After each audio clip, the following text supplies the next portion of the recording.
আসসালামু আলাইকুম সবাইকে। আশা করি সবাই ভালো আছো, সুস্থ আছো, যে যেখানে আছো। তো আবারও চলে এলাম তোমাদের সাথে লেকচার 5 নিয়ে। তো আমরা ধারাবাহিকভাবে 4টা লেকচার অলরেডি আমাদের পড়া শেষ। আশা করি সবগুলোই তোমরা ভালো মতো দেখেছো এবং আশা করি জৈব যৌগটা আস্তে আস্তে তোমাদের ভালো লাগছে বলাটা ঠিক না, বলবো যে আস্তে আস্তে হয়তো তোমরা বুঝতে পারতেছো। হ্যাঁ, এটা ধরে নিচ্ছি। ধরে চলো আজকে আগেই সামনের দিকে আমরা। আজকে আমরা যে টাইপটা পড়বো ভাইয়া সেটা হচ্ছে অ্যারোমেটিসিটি। হ্যাঁ, অ্যারোমেটিসিটি খুবই গুরুত্বপূর্ণ একটা টাইপ। Sorry for that. খুবই গুরুত্বপূর্ণ একটা টাইপ, মানে খুবই গুরুত্বপূর্ণ মানে অনেক, মানে এইটার বেসিকটা যদি তুমি না জানো তুমি অ্যারোমেটিক আর অ্যালিফেটিকের মধ্যে পার্থক্যই করতে পারবে না। তো আজকে আমরা চেষ্টা করব অ্যারোমেটিসিটি ব্যাপারটা আসলে কি। আমাদের যে একটা মিথ, মানে আমাদের মধ্যে একটা ধারণা আছে যে শুধু হাকের রুল ফলো করলেই হবে। ব্যাপারটা এরকম না। অ্যারোমেটিসিটিটা দরকার, অ্যারোমেটিসিটি এবং হাকের রুল দুইটাই ফলো করা দরকার। কোথায় কিভাবে কোনটাকে কি বলবো সবই আমরা আশা করি আজকে ইনশাল্লাহ শিখতে পারবো। তো চলো দেরি না করে আমরা শুরু করে দিই। তো আগে এটা থেকে কোয়েশ্চেন কেমন আসছে একটু দেখি।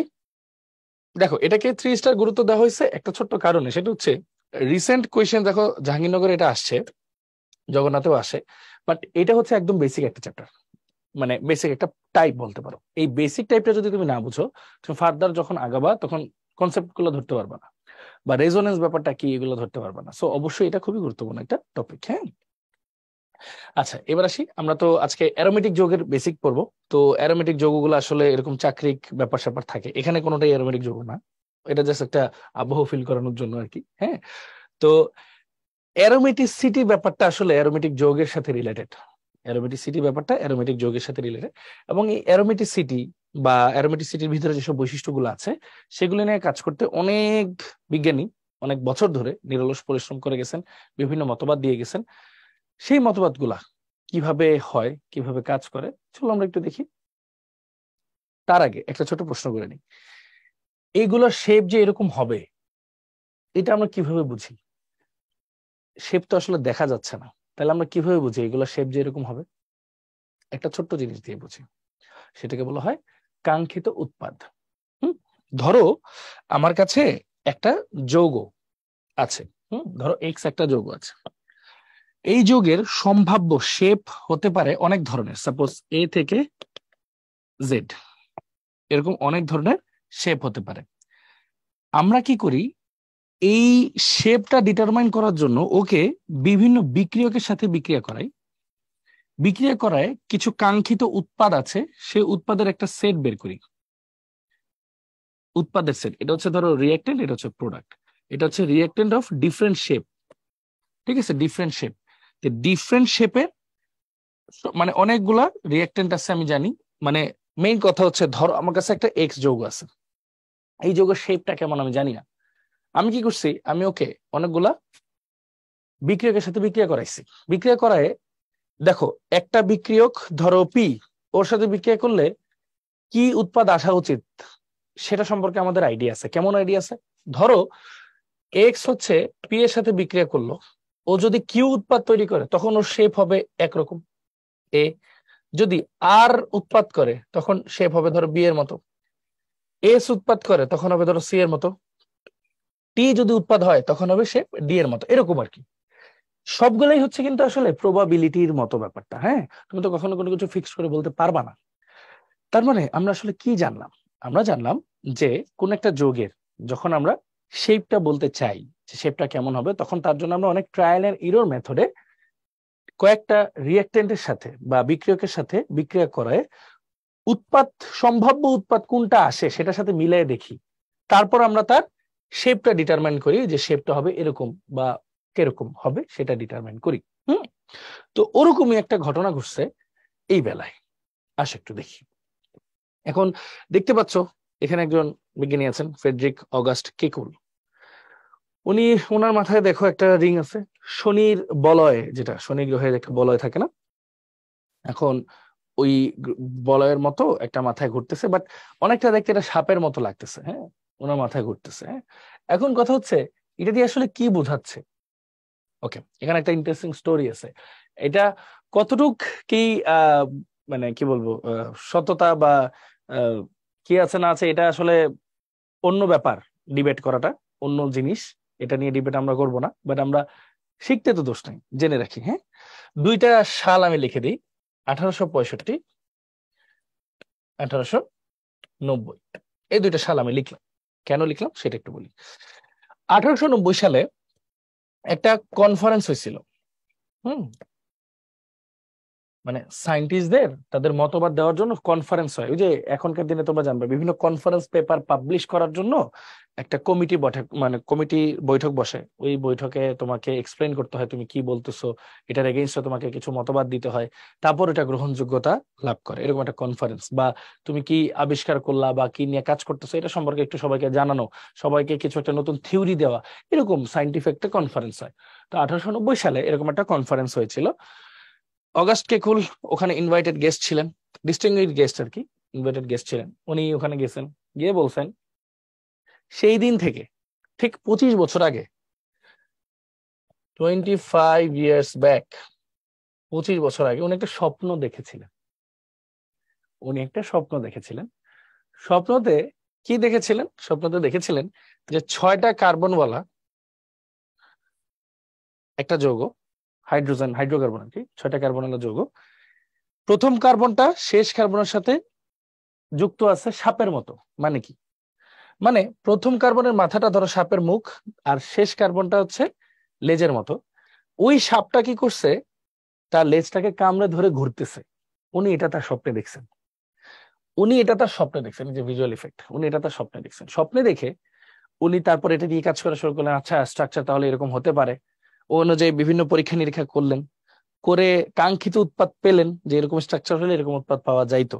এরকম উৎপাদ পাওয়ার পর তারপর উনি বললেন যে না, বেঞ্জিনের স্ট্রাকচার এরকমই হবে, ষড়ভুজাকৃতি, বেঞ্জিনের স্ট্রাকচারটা এরকম হবে, এটা উনি বললেন।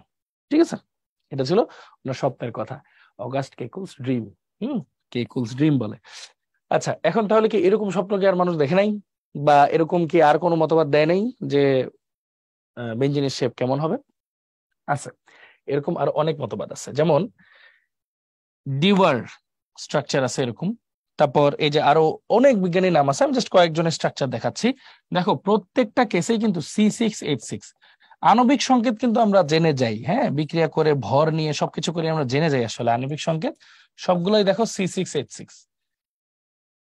এখন বিজ্ঞানীরা সবসময় নিরলস পরিশ্রম করছে, চেষ্টা করছে, যে ভাইয়া যে বললাম মেথডটা ট্রায়াল এন্ড এরর মেথডে বারবার করে প্র্যাকটিস করে দেখছে, বিভিন্ন উৎপাদক মানে বিক্রিয়কের সাথে রিয়েক্ট করাইছে, রিয়েক্ট করায় উনি উৎপাদটা বের করছেন। এখন যে উৎপাদগুলা বের করছেন, উৎপাদগুলা যেই যেই আকারের সাথে কাঙ্ক্ষিত, মানে কি শুরুতে যেটা বললাম, ধরো এখানে একটা উৎপাদ পাইছে এ, ওই এটা ছিল কি যে শেপ, একটা নির্দিষ্ট শেপের এগেইনস্টে এইরকম একটা উৎপাদ আসা উচিত, আরেকটা নির্দিষ্ট শেপের এগেইনস্টে বি উৎপাদ আসা উচিত। এখন ধরো উৎপাদ আসলো এ, তাহলে কি প্রথম যে শেপটা আমি কল্পনা করছিলাম তাহলে সেরকম শেপই হওয়ার কথা, এই জন্য তো উৎপাদ এ আসছে। তো এরকম করে মোটামুটি পরীক্ষা নিরীক্ষা করার পরে এখন পর্যন্ত সবচেয়ে গ্রহণযোগ্য স্ট্রাকচার হচ্ছে কেকুল স্ট্রাকচার। এখন পর্যন্ত সবচেয়ে গ্রহণযোগ্য স্ট্রাকচার হচ্ছে কেকুল স্ট্রাকচার। পরীক্ষা নিরীক্ষা করার পরে এই জিনিসপত্রগুলো জানা গেছে। পরীক্ষা নিরীক্ষা বলতে কোনটা? বিভিন্ন ধরনের বিক্রিয়কের সাথে বিক্রিয়া করায় কাঙ্ক্ষিত উৎপাদ পাওয়ার পরে পার্সেন্টেজটা সবচেয়ে বেশি ইন্ডিকেট করে যে এটা স্ট্রাকচারটা এরকমই হবে। বুঝতে পারছো? এই আর কিছুই না। তুমি কখনো এটাকে এক্স্যাক্টলি বলতে পারবে না যে এটাই, পার্সেন্টেজ বেশি। এখন পর্যন্ত এটাই প্রমাণিত, সামনে যে আরো আসবেন এরকম কিছু বলা যাবে না। সো আলটিমেটলি আপাতত ধরে নাও এটাই। আচ্ছা, এটা তো একটু ব্যাকগ্রাউন্ড স্টোরি দিলাম আর কি, অ্যারোমেটিকসিটি। আচ্ছা, বাকিগুলো তাহলে বাদ হয়ে গেল। এখন এই বেঞ্জিন যদি পড়তে হয় আমাদের কয়েকটা জিনিস পড়তে হবে, সেটা হচ্ছে রেজোনেটিং স্ট্রাকচার অফ কম্পাউন্ড। ওই যে বেঞ্জিনের ভিতর গোল্লা দেই না, ওটাকে রেজোনেন্স বলে। এখন ওইটা জানতে হলে আমাদের কয়েকটা ছোট্ট বিষয় জানতে হবে। দেখো, একাধিক স্ট্রাকচারাল ফর্মুলা যাদের মধ্যে শুধু ইলেকট্রনিক অ্যারেঞ্জমেন্টের পার্থক্য থাকে। আচ্ছা, এটার অর্থ হচ্ছে ধরো এই যে বেঞ্জিন আঁকি না আমরা, বেঞ্জিন আমরা কিভাবে আঁকি, এরকম একটা আঁকি, আরেকটা কিরকম আঁকি, এরকম আঁকি। দেখো তো এই দুইটা স্ট্রাকচারের মধ্যে পার্থক্য কি শুধু ইলেকট্রনিক অ্যারেঞ্জমেন্ট না? ইলেকট্রনিক অ্যারেঞ্জমেন্ট মানে কি? পজিশনের পার্থক্য কিসের? ইলেকট্রন গুলা কোথায় আছে ভিতরে, শুধুমাত্র তার পার্থক্য না? তাহলে দেখো দ্বিবন্ধনটা বা এই যে ইলেকট্রন জোড়া ছিল এই দুইটার মাঝখানে, এখন কিন্তু পরেরটায় চলে গেছে। দুইটা স্ট্রাকচার বা একাধিক স্ট্রাকচার যাদের মধ্যে শুধু পার্থক্য থাকবে ইলেকট্রন, মানে ইলেকট্রনিক অ্যারেঞ্জমেন্টের গেল। মানে কাদের মধ্যে রেজোনেট হয় আর কি, রেজোনেট স্ট্রাকচার হইতে হলে কি কি বৈশিষ্ট্য লাগে ওগুলো পড়তেছি। Shifting of electron, shifting of electron মানে ইলেকট্রন গুলো ঘুরতে পারবে। এখন ঘোরাটা কেমন হবে, ইন্টারমলিকিউলার না ইন্ট্রামলিকিউলার? আচ্ছা, ইন্ট্রামলিকিউলার মানে হচ্ছে অন্ত, আর ইন্টার মানে আন্ত। হ্যাঁ, আমি একটু লিখে দিই, ইন্টার মানে আন্ত, মানে দুইয়ের মধ্যে, হ্যাঁ, দুই বা ততোধিকের মধ্যে, দুই বা ততোধিকের মধ্যে। আর ইন্ট্রা মানে নিজের মধ্যে, মানে একটা সহজ জিনিস বোঝে, আন্তঃজেলা ট্রেন সার্ভিস মানে বিভিন্ন জেলার মধ্যে যে ট্রেন সার্ভিস, আর অন্তঃজেলা ট্রেন সার্ভিস মানে ওই জেলার ভিতরেই train service. Intra university competition, intra school competition মানে স্কুলের ভিতরে, ইউনিভার্সিটির ভিতরেই নিজেদের মধ্যেই কম্পিটিশন। আর inter university competition, inter school competition মানে বিভিন্ন স্কুলের মধ্যে, বিভিন্ন ইউনিভার্সিটির মধ্যে কম্পিটিশন। ঠিক আছে, এরকম হলো ব্যাপারটা। তাহলে এই যে ভিতরে ভিতরে হইতে হবে, মানে একটা ইলেকট্রন এই যে এখান থেকে ইলেকট্রন লাফ দিয়ে পাশেরটা যাবে এরকম হবে না, কিন্তু এই যে নিজেদের মধ্যে ভিতরে ভিতরে ইলেকট্রন গুলো পাস করবে, ভিতরে ভিতরে ইলেকট্রন গুলো পাস করবে, এটা ঠিক আছে নিজেদের মধ্যে, বাট একটা আরেকটার মধ্যে যাবে না। আচ্ছা, তারপর হাইপোথেটিক্যালি বা ইমেজিনারি, এই স্ট্রাকচার গুলো যে আমরা কি, এটা ইমেজিনারি। হ্যাঁ, কারণ কি কোন সময় কি আসবে এটা তো তুমি জানো না, কারণ এটা তো কন্টিনিউয়াসলি ঘুরতে থাকে। আর এটা বলছে real or hybrid of all resonating structure, এই দুইটার কথা আমি তোমাদেরকে বুঝাই দিই। দেখো,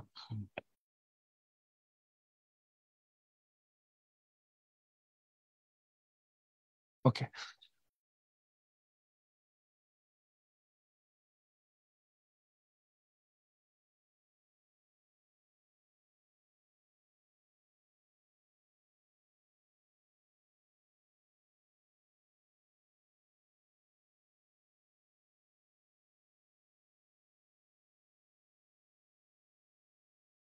আচ্ছা, বিষয়টা হচ্ছে এখানে খেয়াল করে দেখো ভাই একটু, এটা এই যে এই দুইটা স্ট্রাকচারকে আমরা বলি সম্ভাব্য স্ট্রাকচার, কারণ ইলেকট্রন ঘুরে একবার এই সময় এই পজিশনে থাকতে পারে, আরেকবার এই পজিশনে থাকতে পারে, এটা সম্ভাব্য। তাহলে এগুলোকে আমরা বলি হচ্ছে হাইপোথেটিক্যাল বা ইমেজ, মানে এগুলো সবগুলো স্ট্রাকচার ইমেজিনারি, মানে কোন সময় কোন অবস্থা থাকে এটা আমরা বলতে পারি না। তাই এগুলোকে বলা হয় আরএস। আরএস মানে হচ্ছে, লিখে দিই, রেজোনেটিং স্ট্রাকচার।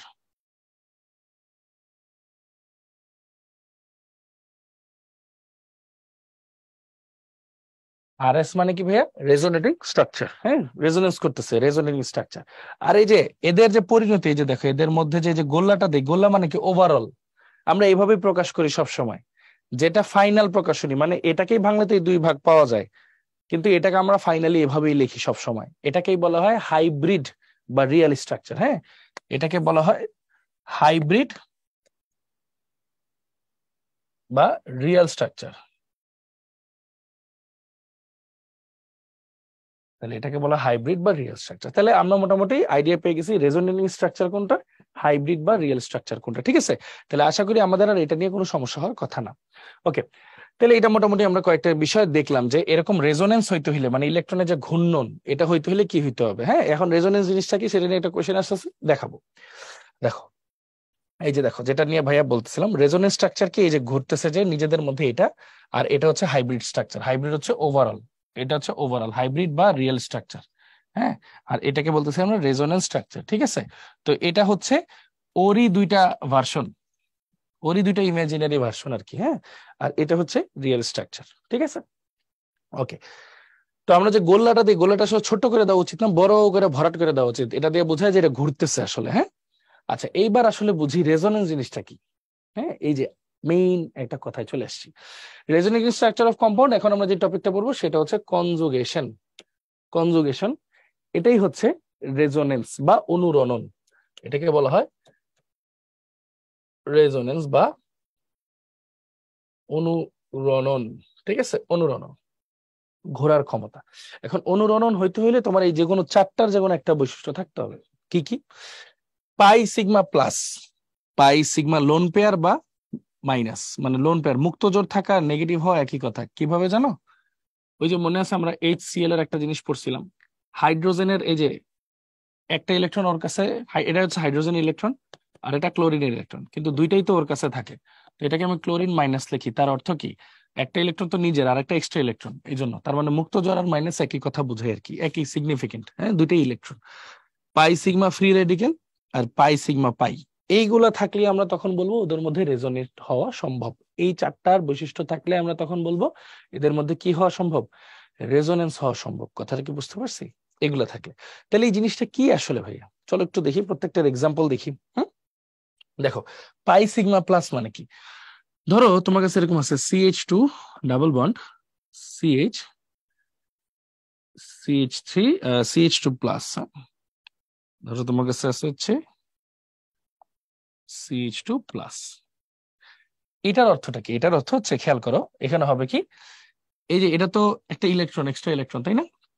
আচ্ছা আগে একটা জিনিস বুঝাই দিই, দুই ধরনের ইলেকট্রন আছে, মানে পাই বন্ড আছে। সিগমা বন্ড তো আর নড়াচড়া করবে না, কারণ সিগমা বন্ড তো শক্তিশালী বন্ধন, নড়াচড়া করে কে, সমান্তরালী যেই বন্ধনটা থাকে দুর্বল বন্ধন, সেটাকে বলি পাই বন্ড। পাই বন্ড দুই প্রকার আছে, আমি একটু আগের পৃষ্ঠায় একটু যে একটা এক্সট্রা পেজে বুঝাই। পাই বন্ড দুই প্রকার আছে, একটা হচ্ছে লোকালাইজড, একটা ডিলোকালাইজড। লোকালাইজড একটা হচ্ছে ডি লোকালাইজড। লোকালাইজড মানে যেটা মুভ করতে পারে না, হ্যাঁ, নন মুভেবল। ডিলোকালাইজ মানে মুভেবল, বা যারা রেজোনেন্স করতে পারে। এখন ডিলোকালাইজড যারা মুভেবল রেজোনেন্স করতে পারে তারা হচ্ছে যে ওই সেক্টরের মধ্যে পড়ে, কনজুগেশন। যেমন একটা এক্সাম্পল যদি দিই, ধরো এই যে CH2 ডাবল বন্ড CH2, এটা ঘুরবেটা কার সাথে, এখানে ঘোরার কিছু নাই, বাট ওদের ক্ষেত্রে আমি তোমাকে দেখে, তাহলে এটাকে বলবো লোকালাইজ, মানে আটকায় গেছে। তাহলে লোকালাইজটা কারা আসলে, এই যে এই চারটার বাইরে যারা আছে তারা সবাই লোকালাইজড, ঠিক আছে? তাহলে এগুলা যারা আছে এগুলো সবগুলো হচ্ছে ডিলোকালাইজড। ডিলোকালাইজড তাহলে আসো একটু দেখাই কিভাবে হয়। এই মাইনাস মানে এই যে পাই বন্ডটা, ইলেকট্রনটা কি করবে, এই পাশে চলে যাওয়ার চেষ্টা করবে, যাতে এই প্লাসটা কি হয়ে যায়, প্রশমিত হয়ে যায়। তাহলে এই ইলেকট্রনটা যদি এখানে চলে যায় তাহলে ওর মধ্যে একটা ঘাটতি তৈরি হবে না? তখন এটাকে আমরা আবার কিভাবে লিখবো, এভাবে লেখা যাবে না?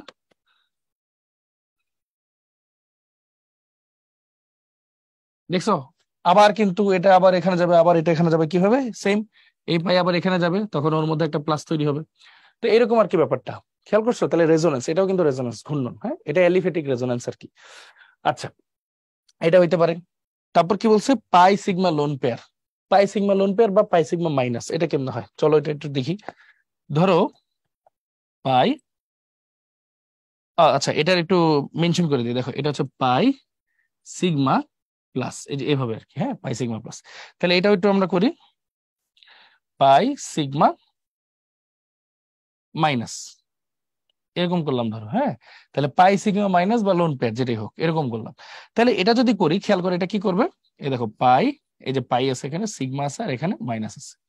তাহলে এটা কি করবে দেখো, এই মাইনাসটা তো মাইনাস আগে থাকতে চাবে না, ও কি করবে, এই মাঝখানে এসে পড়ার চেষ্টা করবে। তাহলে এই মাঝখানে এসে পড়লে এই কার্বন আবার পাঁচটা হাত হয়ে যাবে, তখন ও কি করবে, এটাকে আবার ওর কাছে দিয়ে দিবে, তাহলে ও হয়ে যাবে মাইনাস। তো তখন আমার শেপটা কেমন হবে, CH2 minus CH double bond CH2। তখন কিন্তু আবার একই কাহিনী হবে, এটা এদিকে চলে যেতে যাবে, বিকর্ষণের কারণে এটা আবার এখানে চলে আসতে যাবে, মাইনাস ক্রিয়েট করবে। তো দেখো এখানেও কিন্তু একটা রেজোনেন্স ক্রিয়েট করলো, হ্যাঁ। এরপর আসি pi sigma free radical. Pi sigma free রেডিক্যালটা কি, পাই সিগমা ফ্রি রেডিক্যাল হচ্ছে CH2 double bond CH2 dot. Free radical বা মুক্তমূলক, ও তো খুব দ্রুত বিক্রিয়া করতে পারবে, মুক্তমূলক মানে ফাঁকা আর কি, সোজা কথা।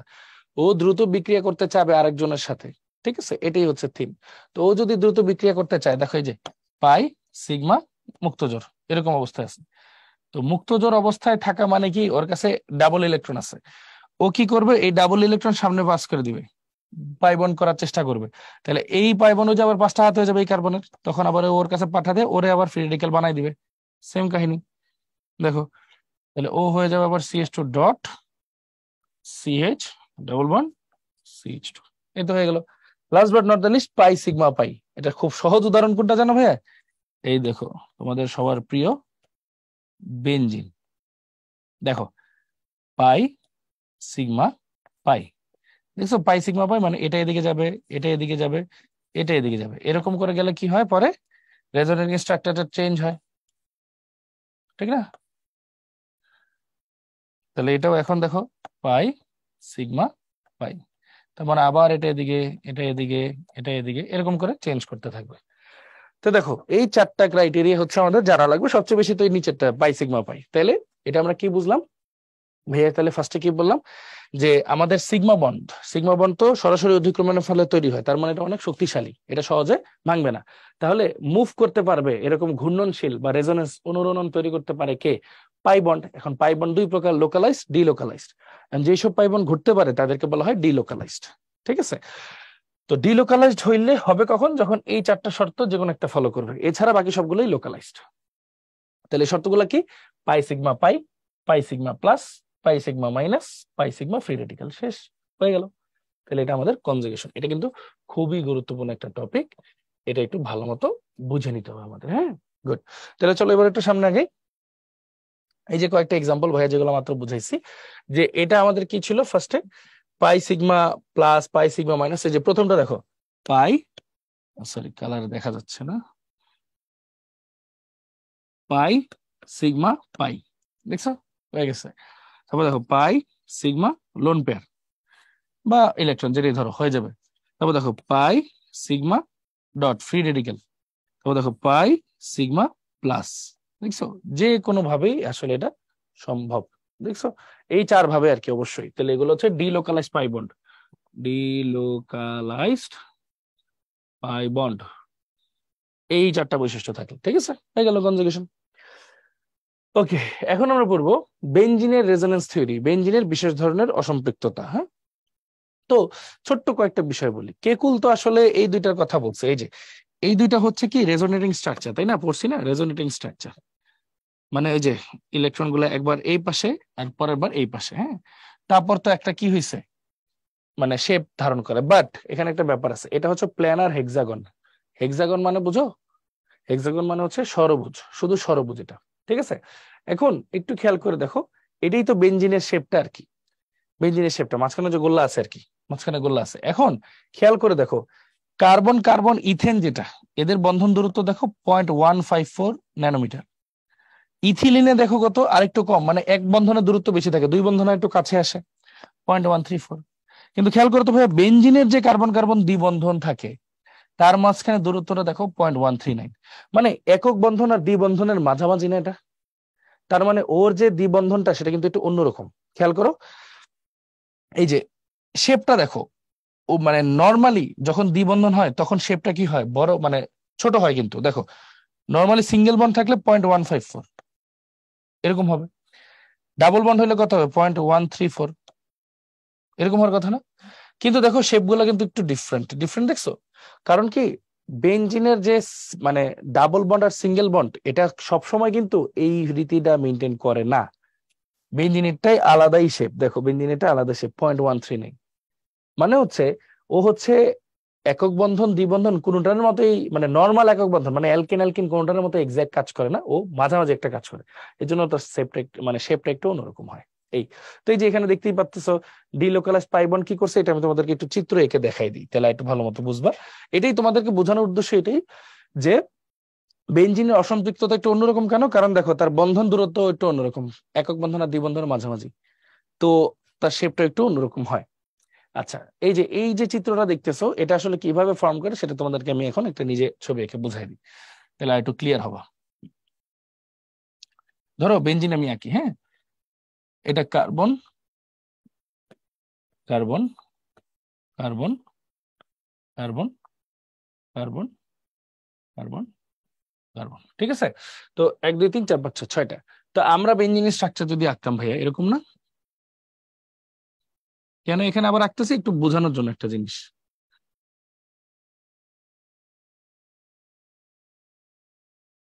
দেখো এখানে এই দুইজনের মধ্যে দ্বিবন্ধন আছে, তার মানে ওরা কি sp2, ভাইয়া কিন্তু অলরেডি শিখাইছি সংকরণ, তাই না? এই দুইজনের মধ্যে ডাবল বন্ড আছে sp2, এই দুইজনের মধ্যে ডাবল বন্ড আছে sp2, তাই না রে ভাইয়া? এটা কিন্তু ভাই অলরেডি শিখাইছি। সো sp2 বন্ধন মানে কি, ত্রিকোণাকার সমতলীয়, তাই না? ত্রিকোণাকার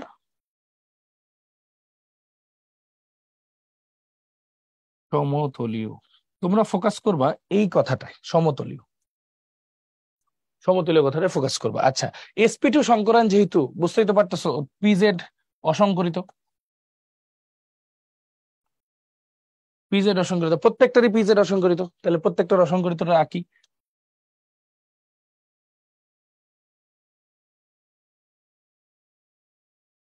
প্রত্যেকটারই অসংকরিত। তো হয় কি, ফার্স্টে এদের মধ্যে থাকে, এদের মধ্যে থাকে, এদের মধ্যে থাকে, তারপর আবার কি হয়, উল্টা একবার শিফট চেঞ্জ হয়, এদের মধ্যে থাকে, এদের মধ্যে থাকে, এদের মধ্যে থাকে। তাহলে আলটিমেটলি কি হচ্ছে ভাই দেখো তো, আলটিমেটলি যদি আমি আরেকটা শেপ আঁকতে চাই, আরেকটা শেপ আঁকতে চাই,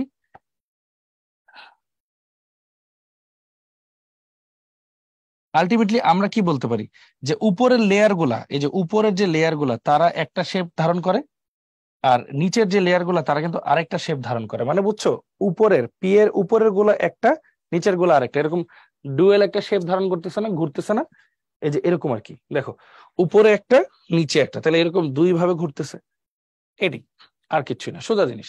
ঘুরতেছে কেন আবার, ডিলোকালাইজড পাই বন্ডের জন্য। এই যে, এই যে পাই সিগমা পাই এরকম করে, কিভাবে আরেকবার একটু ভালো মতো দেখাই, এই খেয়াল করো, এটা কি পাই, এটা কি সিগমা, এটা কি পাই, তাহলে ওদের মধ্যে রেজোনেন্স আছে। আলটিমেটলি এই ঘূর্ণনটার জন্য ওদের যে একটা বিশেষ অসম্পৃক্ততা দেখা যায় আর কি, ঠিক আছে। আচ্ছা, তাহলে এই শেপ গুলো আমরা মোটামুটি বুঝলাম। এখন আসি আসল অ্যারোমেটিক যৌগ, একটু একটু করে পড়া শুরু করি আমরা।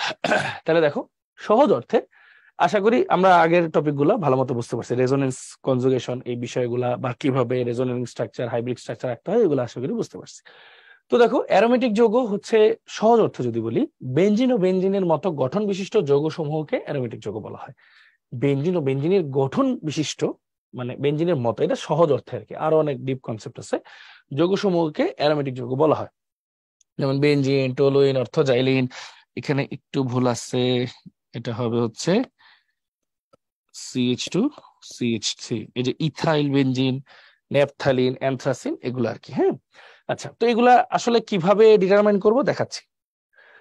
দেখো, কোনটি বিষম চাক্রিক অ্যারোমেটিক যৌগ, বিষম চাক্রিক কাকে বলে, চক্রের বা সাইকেলের মেইন মানে কেন্দ্রীয় পরমাণুগুলো কার্বন ছাড়াও যদি অন্য কেউ হয় তখন তাকে বিষম চাক্রিক বলতাম। প্রথম কথা, কোনটি বিষম চাক্রিক অ্যারোমেটিক যৌগ, আগের প্রত্যেকটা সাইজ কি, ইপক্সি ইথেন, ইপক্সি ইথেন হচ্ছে এরকম, এটা। সাইক্লোপ্রোপেন, সাইক্লোপ্রোপেন হচ্ছে এই। বেনজিন, বেনজিন তো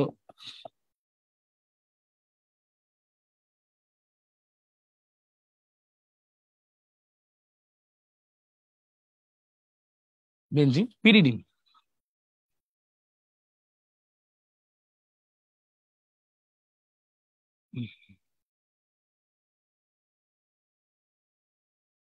পিরিডিন।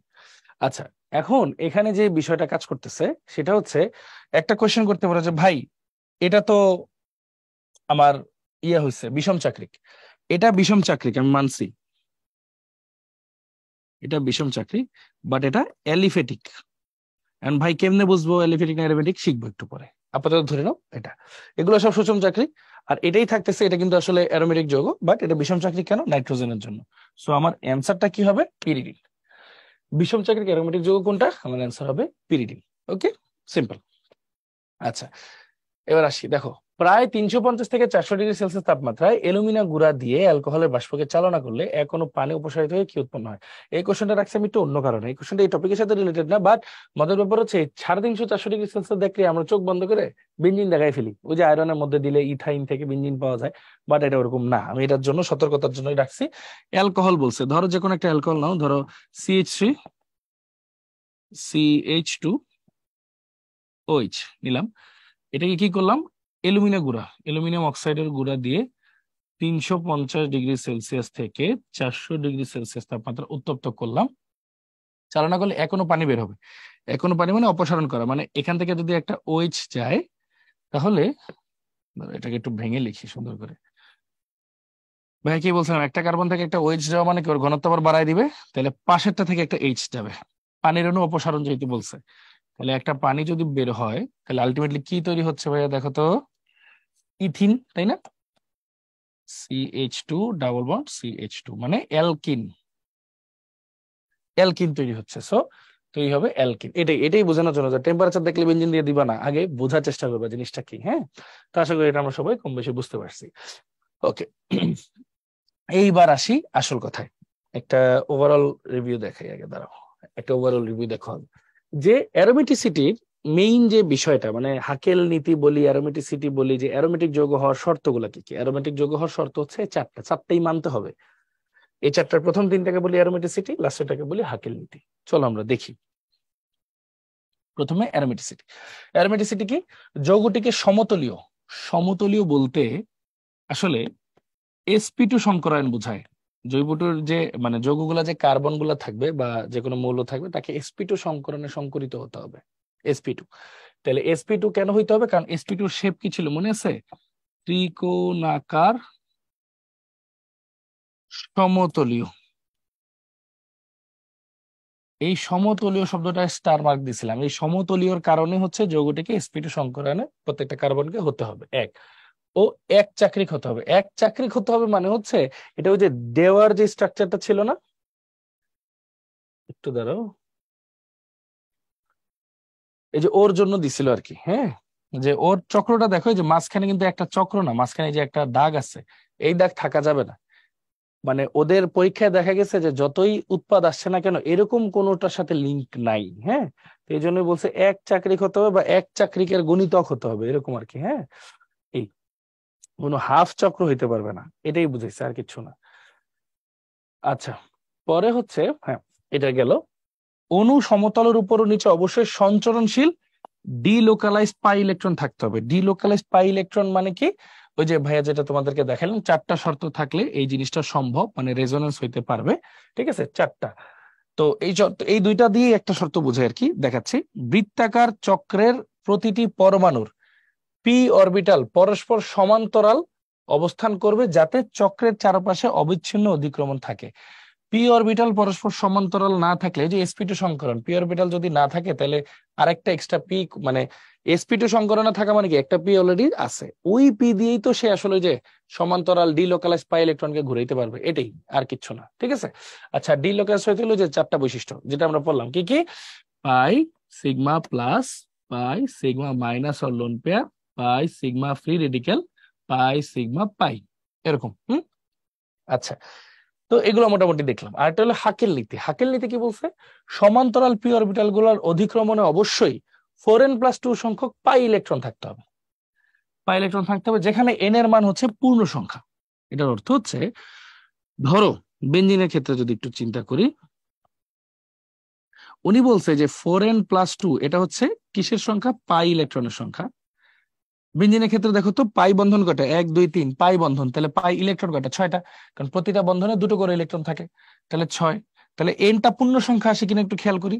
তাহলে 4n = 6 - 2, তাহলে 4n = 4, তাহলে n = 1। তার মানে হাকেল নীতি মানছে, কথাটা বুঝো। হ্যাঁ, তার মানে কিন্তু হাকেল নীতি মানছে। আচ্ছা, তার মানে আমরা তাহলে কয়েকটা সংখ্যা বের করে নেই যে পাই ইলেকট্রনের সংখ্যা কত কত হলে আমরা হাকেল নীতির মধ্যে ফেলতে পারবো। তাহলে দেখো 4n+2 যেহেতু পাই ইলেকট্রনের সংখ্যা, তাহলে দেখো তো n = 0 হইলে আমার পাই ইলেকট্রন কত হয়? 0 হইলে 2 হয়। n = 1 হইলে পাই ইলেকট্রন কত হয়? 4 একে 4 আর 2 6 হয়। তাহলে 4 করে বাড়তেছে না? দেখো n = 2, তাহলে 4 দুগুণে 8 আর 1 2 10, তাহলে দেখো 4 করে বাড়তেছে। তাহলে পরেরটা কত হবে? 14, তারপর এটা 18, এরকম। তাহলে আমাদের মনে রাখতে হবে যে পাই ইলেকট্রনের একটা সেট মনে রাখবো, এই সেটের মধ্যে যদি হয় তার মানে তারা হাকেল নীতি মানে। তাহলে কি 2 দিয়ে শুরু, 6, 4 করে বারবা, 10 14 18 22, এই এত লাগেও না, এইটুক পর্যন্ত পড়লেই হয়, প্রথম 4টা 5টা মনে রাখলেই হয়, শেষ। এটা এই সেটটা আমাদের মাথায় রাখতে হবে। আচ্ছা, তাহলে এটা গেল। পরেরটায় আসি, এখন হচ্ছে ফুল সার্কেল, অ্যারোমেটিসিটি ও হাকেল নীতি। আচ্ছা, আমরা যে কোনো কিছু টেস্ট করার জন্য কিভাবে টেস্ট করব? যে কোনো একটা যৌগকে দেখে সেই টেস্ট করার পদ্ধতি হচ্ছে C C P H R. এগুলো মাথায় থাকলে বাকি সব ঠিক আছে। কোনটা দিয়ে কি বোঝায়? প্রথমটা দিয়ে বোঝায় সাইক্লিক, এই যে চক্র, চক্র আছে কিনা। দ্বিতীয়টাকে বোঝায় কনজুগেশন, কনজুগেশন মানে ডিলোকালাইজ পাই ইলেকট্রন আছে কিনা। পরেরটা দিয়ে বোঝায় প্ল্যানার। প্ল্যানার মানে sp2 সংকরণে আছে কিনা সমতলীয়। লাস্টেরটা বোঝায় হাকেল রুল। হাকেল রুল মানে 4n+2 = পাই ইলেকট্রন, যেখানে n হচ্ছে পূর্ণ সংখ্যা, এই জিনিসটা মেইনটেইন হয়েছে কিনা। এই চারটাই ফলো করে তাহলে অ্যারোমেটিক যৌগ, আর নইলে কি হবে সেটাও বলতেছি, সমস্যা নাই। তাহলে এই জিনিসটা একটু ভালো মতো মাথায় রাখতে হবে আমাদের। হ্যাঁ, ওকে, সো চলো একটু আগাই। অ্যারোমেটিসিটি ও হাকেল নীতি, চলো এই জিনিসগুলো প্রত্যেকটার জন্য ধরে ধরে পড়ি। হ্যাঁ, আচ্ছা, তাহলে প্রত্যেকটা পাশে ছোট করে একটু লিখি। C C P H R, তারপর C C P H R, C C P H R, C C P H R, C C P H R. আচ্ছা চলো দেখি, এটা কি সাইক্লিক? সাইক্লিক। এটার মধ্যে কনজুগেশন আছে দেখি, পাই সিগমা পাই আছে। এটা কি প্ল্যানার? যেহেতু দ্বিবন্ধন আছে প্রত্যেকটা কার্বনে, তার মানে সব sp2 সংকরায়ন। প্ল্যানার মানে sp2 সংকরায়ন, তার মানে এটাও আছে। এইচআর মানে পাই ইলেকট্রন কয়টা দেখো তো, 2 4 6, 6টা। সেট কি কি ছিল আমাদের পাই ইলেকট্রনের সেট? 2 6 10 14, এরকম এরকম, ঠিক আছে।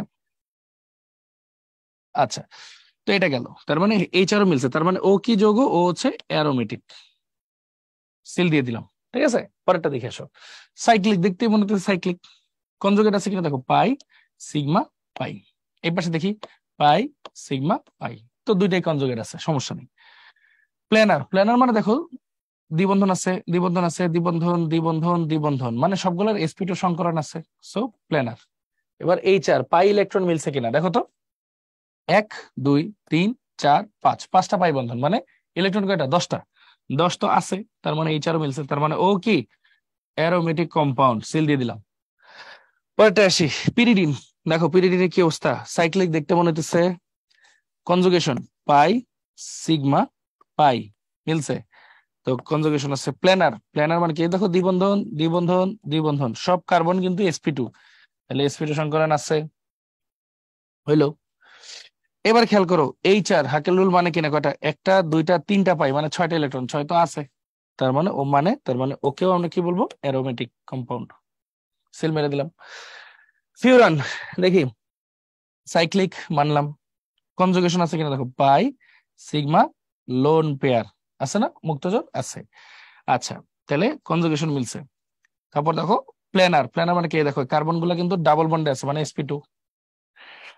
তারপর এইচআর হাকেল রুল মানে কিনা দেখো, কয়টা ইলেকট্রন আছে ভিতরে? Pi electron. আচ্ছা খেয়াল করো, এই পাই বন্ডের একটা লোন পেয়ার তো আমি নিছি না হিসাব করার জন্য, পাই সিগমা লোন পেয়ার, তাহলে ওই লোন পেয়ারও তো হিসাবে আসবে। তাহলে দেখো 2 4, এই লোন পেয়ার আরো 2টা, 6টা, 6টা কিন্তু আছে, তাহলে এইচআর এটাও হয়েছে, এটাও অ্যারোমেটিক, সিল দিয়ে দিলাম। এবার পাইরল, পাইরল ক্ষেত্রে আসি, খেয়াল করো, সাইক্লিক দেখতে লাগে, সাইক্লিক ওকে। কনজুগেশন, কনজুগেশন মানে কি? সাইক্লিক মানে প্রথম আর শেষটা জোড়া আছে, গোল্লা আছে, এই কনজুগেশন। দেখো পাই সিগমা লোন পেয়ার আছে তো, পাই সিগমা লোন পেয়ার, তাহলে লোন পেয়ার সহ হিসাব করতে হবে। তাহলে দেখো 2 4 6, 6টা কিন্তু আছে, তাহলে এইচআরও মিলছে। আর প্ল্যানার দেখো, প্রত্যেকটা কার্বন sp2 সংকরণ, ডাবল বন্ড, এটাও মিলছে, তাহলে এটাও কিন্তু অ্যারোমেটিক যৌগ। ওকে, হয়ে গেল, সিম্পল। তাহলে মোটামুটি আমরা কিন্তু অ্যারোমেটিক কিভাবে বের করে সেটা দেখলাম, আরো দেখবো আস্তে আস্তে। আচ্ছা, এবার এইগুলো একটু খেয়াল করি, চলো। C C P H R, C C P H R, C C P H R, C C P H R. এর মধ্যে পাই ইলেকট্রনের সেটটা লিখে ফেলি, 2 6 10 14, এরকম। তো চলো মানাই, সাইক্লিক সাইক্লিক সাইক্লিক সাইক্লিক, হইলো। এগুলো সবই বিষমই, মানে বিষম চাক্রিক বলি আমরা।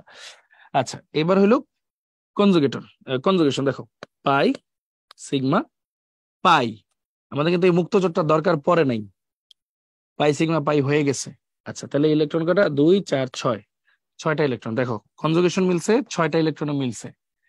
এবার কি থাকো প্ল্যানার, প্ল্যানার মানে কি দেখো, এই কার্বনের মধ্যে ডাবল বন্ড, এই কার্বনের মধ্যেও ডাবল বন্ড আছে, এই কার্বন গুলোর মধ্যেও ডাবল বন্ড আছে, সো sp2 সংকরায়ন। তো এটাও প্ল্যানার, মিলে গেছে। সো এটাও কিন্তু অ্যারোমেটিক হয়ে গেল। পাইরলে আসি, পাই সিগমা লোন পেয়ার, এখন কিন্তু হিসাব হবে, তাহলে 2 4 6, তাহলে হাকের রুল মিলছে। আবার ডাবল বন্ড কার্বনের মধ্যে আছে, তার মানে প্ল্যানারও মিলছে আর কনজুগেশন তো মিলছে। সো এটাও কিন্তু অ্যারোমেটিক। ওকে, দেন যদি আমরা আসি ফিউরান, ফিউরানে খেয়াল করো, আমাদের কি আছে, পাই সিগমা একটা লোন পেয়ার, তাহলে 2 4 6 হাকেরুল মানছে, কনজুগেশন মানছে, আর প্ল্যানার মানে কি, যে দুইজনের মধ্যে কি আছে, ডাবল বন্ড আছে, তার মানে sp2, তার মানে এটাও aromatic. Last but not the least, thiophene, pi sigma lone pair, 2 4 6 Huckel rule মানছে, কনজুগেশন মানছে, প্ল্যানার মানে এই দুইজনের মধ্যে তো ডাবল বন্ড আছে, সো sp2 প্ল্যানার হয়ে গেল। সো সবগুলো কিন্তু অ্যারোমেটিক যৌগ হইলো। আচ্ছা, আরো দেখি হাকেল নীতি। এখন একটা কোশ্চেন কিন্তু মাঝে দিয়ে তোমাদের মাথায় আসতে পারে যে ভাই, এটাতে আমার মুক্তজোর ব্যবহার করিনি, বাট এটাতে মুক্তজোর ব্যবহার করছি কেন? ওই যে কনজুগেশনের জন্য। এই যে এটাই হচ্ছে এক্সাম্পল আকারে দেওয়া আছে, দেখো এইখানে কি হয়েছে, এইখানে ওর মুক্তজোরটা বাইরে, দরকার পড়ে নাই। আমার অলরেডি এই পাই সিগমা পাই আমি ইউজ করে ফেলছি, এই যে পাই, হ্যাঁ, তারপর এই যে সিগমা, এই যে পাই, এটা আমার কাজে লেগে গেছে অলরেডি। ঠিক আছে, যে পাই সিগমা পাই, এই জন্য আমার ওর দরকার পড়ে নাই। শোনো, যে কোনো যৌগ গঠনের উদ্দেশ্য হলো স্থিতিশীলতা অর্জন, তো দরকার হলে স্থিতিশীলতা চাবেই, তো স্থিতিশীলতা অর্জন, তো দরকার না হলে কেন নিবে, তাই না, এরকম। আচ্ছা, তারপর দেখো এটা কি হয়েছে, এটা যখন নিছে, এটা দেখো এটা কি হয়েছে, এখানে কিন্তু একটা মুক্তজোর আছে। তো এটা যখন মুক্তজোর আছে, তাহলে নাইট্রোজেনের সাথে দুইটা বন্ধন কিন্তু অলরেডি হয়ে গেছে, তাহলে এখানে একটা পাই বন্ধন হওয়া কিন্তু সম্ভব না, হাইড্রোজেন যেহেতু আছে, তাহলে পাই এখানে, তাই তো, পাইটা পাই কোথায় থাকবে, এই পাশে আছে। তাহলে দেখো পাই সিগমা লোন পেয়ার, তখন কিন্তু আবার হিসাব করা লাগবে। তো আলটিমেটলি তখন আমরা জিনিসটাকে নিয়ে নিলাম, এটাই দেখাইছে, আর কিছুই না। ঠিক তেমনি ফিউরানের ক্ষেত্রে, যে অক্সিজেনের ক্ষেত্রে সেম।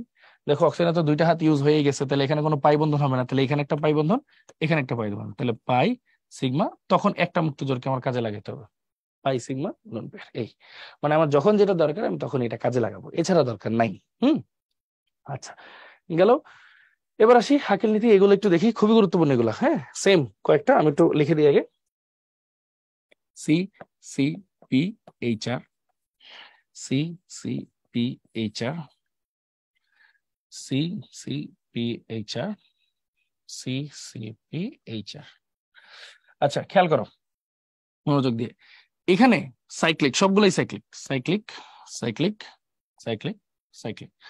কনজুগেশন আছে কিনা দেখো, পাই সিগমা পাই, কনজুগেশন আছে, পাই সিগমা প্লাস, কনজুগেশন আছে, পাই সিগমা মাইনাস বা লোন পেয়ার, কনজুগেশন আছে, পাই সিগমা পাই, কনজুগেশন আছে। প্ল্যানারের কথা চিন্তা করি, দ্বিবন্ধন আছে, দ্বিবন্ধন আছে, তার মানে প্ল্যানার, এখানেও দ্বিবন্ধন গুলো আছে, সব প্ল্যানার, এখানেও দ্বিবন্ধন গুলো আছে প্ল্যানার, এখানেও সবগুলোর মধ্যে দ্বিবন্ধন আছে প্ল্যানার। এবার হাকেল রুল মানছে কিনা, হাকেল রুলের পাই ইলেকট্রন কত কত ছিল ভাইয়া, 2 6 10 14 এরকম, 4n+2 আর কি, তাই না? এবার একটু খেয়াল করো হাকেল রুল, এখানে কয়টা, দুইটা না, 2 2 4, খেয়াল করো 4 কি এদের মধ্যে আছে, নাই, তাহলে ওর পাই ইলেকট্রন কয়টা হলো, 4টা, তাহলে হাকেল রুল মানে নাই, তার মানে ও কিন্তু অ্যারোমেটিক না। আচ্ছা, এখানে দেখো কয়টা আছে, 2 আর 2 4, প্লাস তো আর ইলেকট্রন না, 2 2 4, এটাও কিন্তু পাই ইলেকট্রন কয়টা, 4টা, হাকেল রুল মানে নাই। এটা খেয়াল করো, 2 4 6, খেয়াল করো 2 4 6, মুক্তজোর কিন্তু হিসাব হয়, তাহলে 6টা হইলে কিন্তু আমার মানছে, তার মানে ও অ্যারোমেটিক, ও অ্যারোমেটিক, ওর হাকেল রুল কিন্তু মানছে। এটা দেখো 2 4 6 8, 8টা পাই ইলেকট্রন, 8টা, ও কিন্তু মানে নেই, 8 কিন্তু এই সেটে নেই। এখন তাহলে আমরা কি শিখলাম, যে যারা মানে নাই তাদেরকে আমরা কি শ্রেণীতে ফেলাইতে পারি, চলো শ্রেণীতে ফেলাই, আসো ঠান্ডা মাথায় শ্রেণীতে ফেলাই। সেটা হচ্ছে, যারা 4n+2 মানবে তারা হাকেল রীতি মানে, তো এদেরকে আমরা বলি অ্যারোমেটিক। যারা শুধু 4n মানে, 4nটা মানে, তাদেরকে বলি আমরা অ্যান্টি অ্যারোমেটিক।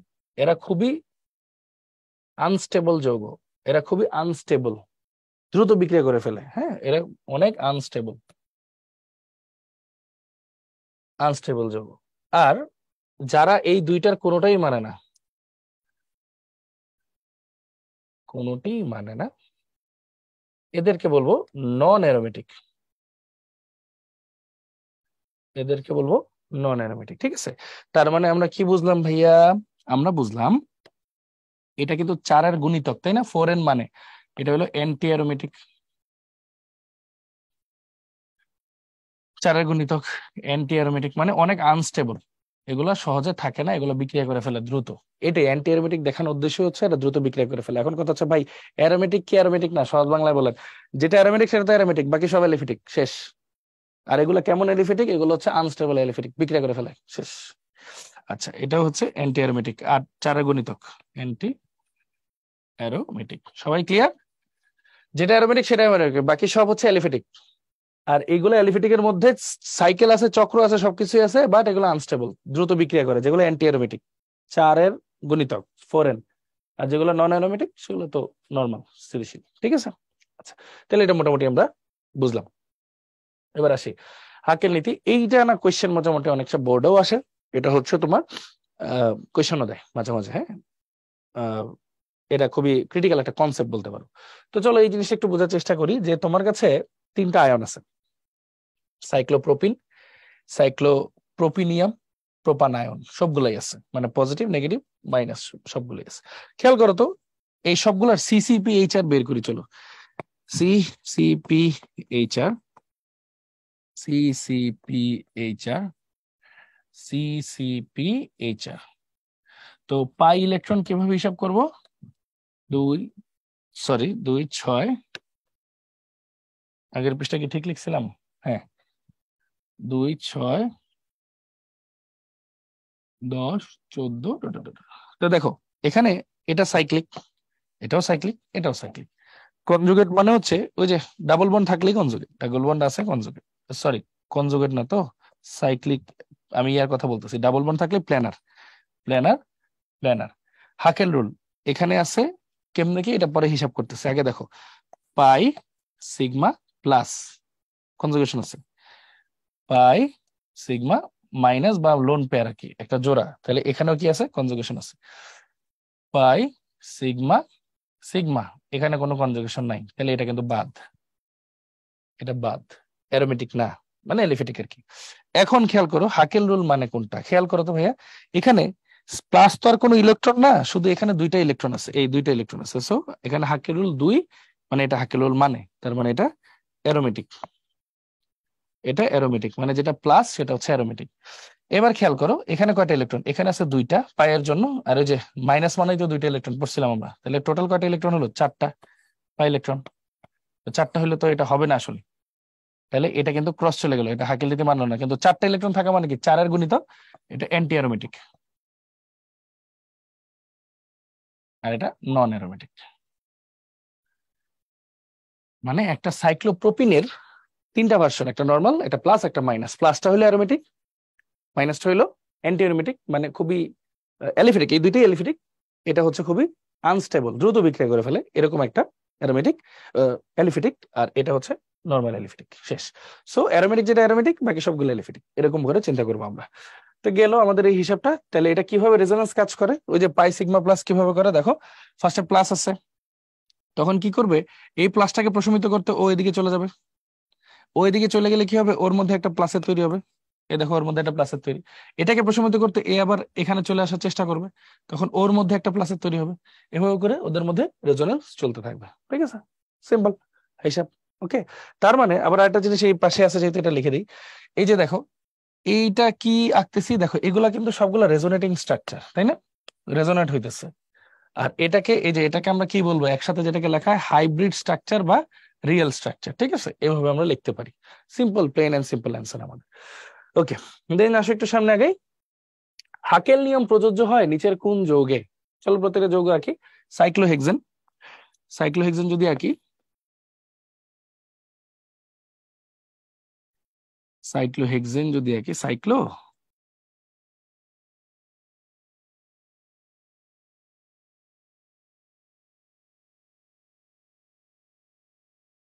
সাইক্লোহেক্সেন। তো এখানে তো আসলে সাইক্লিক, ঠিক আছে, সিসিপিএইচআর, ও সাইক্লিক, ঠিক আছে। কনজুগেশন কি? সিগমা সিগমা সিগমা, তো কনজুগেশন তো হবে না। তো বাদ। বেঞ্জিনে পরে আসি, হেক্সেনে আসি। হেক্সেন কি? CH3 CH2 CH2 CH2 CH2 CH3। এটা তো সাইক্লিকই না, সো এটা বাদ। সাইক্লোপ্রোপেন, এই যে একটু আগে বললাম সাইক্লোপ্রোপেন, এটা তো না, নন অ্যারোমেটিক, একটু আগে দেখলাম আমরা, তাই না? সাইক্লোপ্রোপেন, এই যে সাইক্লোপ্রোপেন। ও সরি, এটা তো সাইক্লোপ্রোপিন ছিল, এটা তো প্রোপেন, একটু ভুল লাগছে। এই যে এটা সাইক্লোপ্রোপেন, এটাও কিন্তু একটা এলিফেটিক, কারণ দুইটা করে ওই যে হাইড্রোজেন আছে, সব সিগমা বন্ড, তাই না? এই যে সব সিগমা সিগমা সিগমা, তাহলে হবে না। Last but not the least, benzene. বেনজিনটা কেন হবে এটা কিন্তু আমরা খুব ভালো মতো পারি, এটা নিয়ে আশা করি আর কোনো কিছু করা লাগবে না। তারপর তোমাদের জন্য একটু দেখাই দিই, সেটা হচ্ছে ওর মধ্যে কি আছে, পাই সিগমা পাই। তারপর পাই ইলেকট্রন কয়টা আছে, 2 4 6, 6টা আছে পাই ইলেকট্রন, মানে যেটা হাকেল রুলের সাথে, তাহলে CCPH4, তাহলে সাইক্লিক কনজুগেশন হয়, প্ল্যানার সবগুলা sp2, আর HR হচ্ছে হাকেল রুলটা ফলো করে, পাই ইলেকট্রন হচ্ছে 6টা, এটা ফলো করে, ঠিক আছে? Plain and simple answer. আচ্ছা চলো একটু সামনে আগাই। ফেনলে কয়টি পাই ইলেকট্রন আছে? তো চলো ফেনলটা একটু আঁকি। ফেনল যদি আমরা আঁকি, সেটাকে আঁকে হচ্ছে এইভাবে। ফেনল হচ্ছে বেনজিন, বাট একটা OH থাকবে আর কি উপরে, ফেনল। তাহলে দেখো তো পাই ইলেকট্রন বলছে, তাহলে পাই বন্ড কয়টা আছে দেখো, 1 2 3, তাহলে পাই বন্ধন 3টা, তাহলে প্রতিটা বন্ধনে 2টো করে ইলেকট্রন, তাহলে 6টা ইলেকট্রন থাকবে, তাহলে পাই ইলেকট্রন আছে 6টা। ওকে, নেপথালিনে পাই বন্ধনের সংখ্যা কতটি? নেপথালিন হচ্ছে ডাবল বেনজিনের কি, হ্যাঁ, ডাবল বেনজিন আঁকি একটু, এগুলা নিয়ে আমরা শুরুতেই করছিলাম, তারপরে আরেকবার একটু দেখাই দিই। দেখো এখানে পাই বন্ড কয়টা আছে, 1 2 3 4 5, 5টা পাই বন্ধন আছে, তাহলে পাই বন্ধনের সংখ্যা শুধু জানতে চাইছে, অ্যান্সার হচ্ছে 5। পাই বন্ধন সংখ্যা আছে কয়টা, আছে 5টা। বেনজিনের কয়টি সিগমা বন্ধন আছে? বেনজিনের কয়টি সিগমা বন্ধন আছে? আচ্ছা তো চলো এটা একটু আঁকি, এটা আমি পড়ছি অলরেডি, তারপর দেখাই। তাহলে বেনজিন,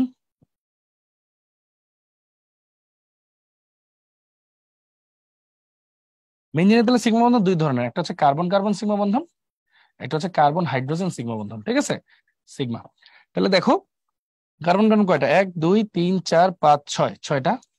কার্বন হাইড্রোজেন কয়টা, 1 2 3 4 5 6, তাহলে টোটাল কয়টা সিগমা বন্ধন হলো, 12টা। তাহলে বেনজিনের কয়টি সিগমা আছে, 12টা সিগমা বন্ধন আছে, ঠিক আছে?